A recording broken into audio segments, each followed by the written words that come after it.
बहुत समय पहले की बात है, जब दुनिया आज के जैसी नहीं थी।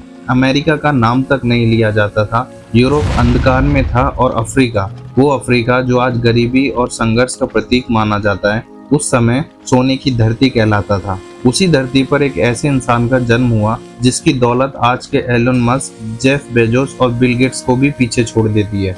उसका नाम था मनसा मूसा। मनसा मूसा जो 1280 के आसपास माली साम्राज्य में पैदा हुआ था। यह साम्राज्य पश्चिमी अफ्रीका में फैला हुआ था, जिसमें आज के माली, नाइजीरिया और गाम्बिया जैसे देश शामिल थे।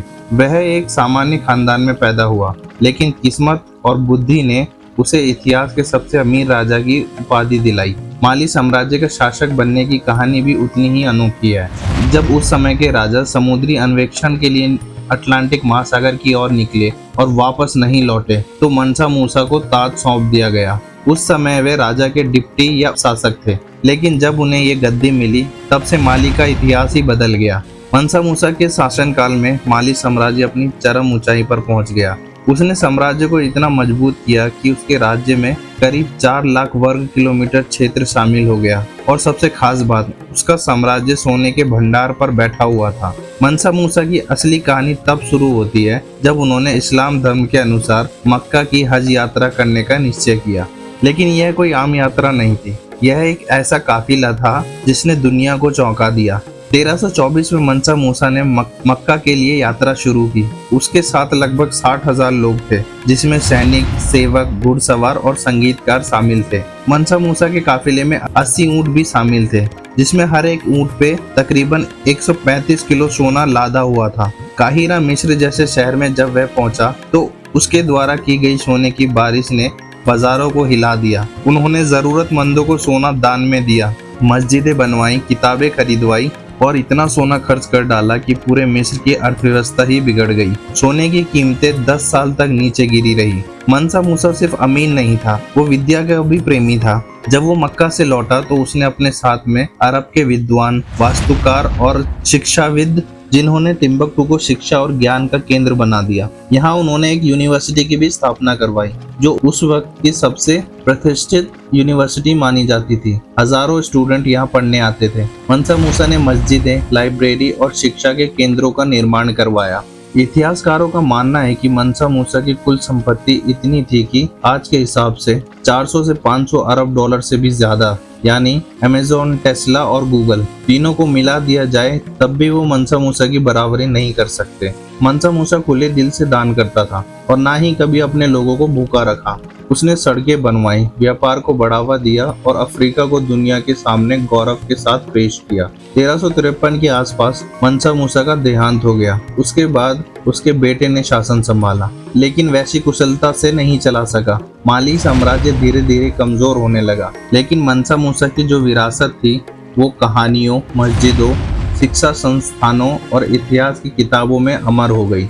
आज भी जब दुनिया के सबसे अमीर लोगों की बात होती है तो मनसा मूसा का नाम चमकता है। एक काले राजा की कहानी, जिसने रेगिस्तान को सोने में बदल दिया, जिसने अपने धर्म, अपने ज्ञान और अपनी प्रजा को अपनी दौलत से ऊपर रखा। टिम्बकटू, एक नाम जो अब एक बीते युग की कहानी लगता है, लेकिन मनसा मूसा के समय यह ज्ञान, व्यापार, संस्कृति, समृद्धि का केंद्र था। इस शहर को मनसा मूसा ने एक ऐसे मुकाम पर पहुंचाया जहां दुनिया भर से विद्वान, व्यापारी और यात्री खींचे चले आते थे। यह शहर न केवल व्यापारिक रास्तों का संगम था, बल्कि अफ्रीका का ऑक्सफोर्ड भी कहलाता था। यहाँ की सड़कों पर ऊंट की कतारें होती थी, जो नमक, सोना, किताबें और कपड़े लाते और ले जाते थे।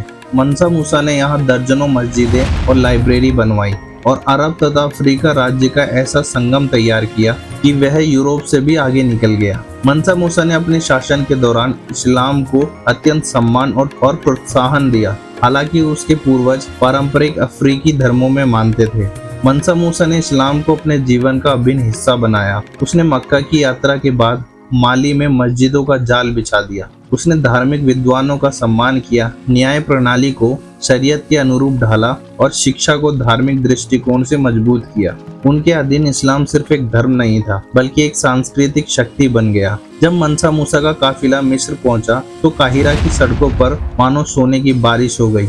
उसके दान, खर्च और व्यापार ने शहर को भौचक्का कर दिया। काहिरा के इतिहास में यह समय एक आर्थिक विस्फोट जैसा था। स्थानीय मुद्रा की कीमत गिर गई और सोने की अधिकता ने अर्थव्यवस्था को अस्थिर कर दिया। इस यात्रा के दौरान मनसा मूसा ने केवल धन ही नहीं बांटा, बल्कि संस्कृति, शिष्टाचार और राज्य का गौरव भी दिखाया। मिस्र के शासकों और विद्वानों पर उसका गहरा प्रभाव पड़ा और उसने माली को एक महान साम्राज्य के रूप में स्वीकार किया। मनसा मूसा का सबसे बड़ा योगदान शिक्षा के क्षेत्र में था। उसने न केवल विश्वविद्यालय बनवाए, बल्कि दूर दूर से विद्वानों को बुलाया और उनके रहने तथा अध्ययन की व्यवस्था की। मनसा मूसा ने मक्का से लौटते समय सैकड़ों पुस्तकें मंगवाई और उन्हें टिम्बकटू तथा जीने की लाइब्रेरी में संग्रहित किया। मनसा मूसा ने छात्रों को छात्रवृत्ति दी, विद्वानों को सम्मानित किया और एक ऐसी संस्कृति का निर्माण किया जहां कलम तलवार से अधिक शक्तिशाली थी। माली साम्राज्य सिर्फ सोने का भंडार नहीं था, यह प्रशासनिक और सैन्य दृष्टि से भी शक्तिशाली था। मनसा मूसा ने साम्राज्य को प्रांतों में विभाजित किया और हर प्रांत में एक गवर्नर की नियुक्ति की। मनसा मूसा ने कर प्रणाली को व्यवस्थित किया और व्यापार पर विशेष ध्यान दिया। नदियों, कारवां मार्गों और पर्वतीय दर्रों पर किले बनवाए ताकि व्यापार सुरक्षित रहे। मनसा मूसा ने सेना को आधुनिक हथियार से सज्जित किया और राज्य की सीमाओं की रक्षा को प्राथमिकता दी। मनसा मूसा केवल शासक नहीं था, वो एक दार्शनिक और दूरदर्शी नेता था जिसने शासन को धर्म, संस्कृति और न्याय के साथ जोड़ा, जिसने दिखाया कि शक्ति और समृद्धि को कैसे विवेक से प्रयोग किया जा सकता है। मनसा मूसा की सोच थी कि एक समृद्ध समाज वही होता है जहां शिक्षा, धर्म, न्याय और कला चारों का संतुलन बना रहे। उसने यह भी साबित किया कि अफ्रीका केवल जंगल और जनजातियों की भूमि नहीं, बल्कि ज्ञान, विज्ञान और सोने की भूमि भी हो सकती है।